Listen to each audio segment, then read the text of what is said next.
ഉപ്പുമുളകും light ഫാമിലിയിൽ കുഞ്ഞന്റെ ഒളിച്ചോട്ട വിവാഹത്തിന് ശേഷം ഗോകുലിന്റെ വീട്ടുകാർ നടത്തിക്കൊടുത്ത വിവാഹത്തിന് നിരവധി വിമർശനങ്ങളാണ് രംഗത്ത് വരുന്നത്. വീട്ടുകാരെ വിട്ട് ഓടിപ്പോയ മകൾക്കെതിരെ അമ്മ സംഗീത ആദ്യമേ തന്നെ വിഷമം പറഞ്ഞെത്തി.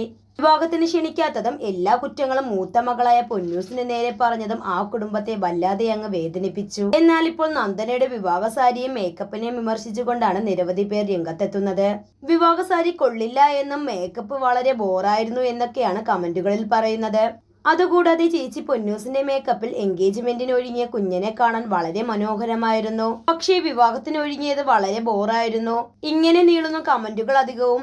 ഇതിന് പൊന്നൂസിന്റെ പ്രതികരണം ഇങ്ങനെയാണ്: മേക്കപ്പ് ബോറായിരുന്നു, പൊന്നൂസ് ഒരുക്കുമ്പോൾ വളരെ സുന്ദരിയായാണ് കുഞ്ഞനെ കാണാറുള്ളതെന്നും. എന്തായാലും എൻഗേജ്മെന്റിന് ചേച്ചിയുടെ മേക്കപ്പിനെ കുറ്റം പറഞ്ഞ കുഞ്ഞനെ 8ന്റെ പണി തന്നെയാണ് വിവാഹത്തിന് കിട്ടിയിരിക്കുന്നത്. അത്രമാത്രം നെഗറ്റീവ് കമന്റുകളാണ് വിവാഹ മേക്കപ്പിന് ലഭിച്ചിരിക്കുന്നത്.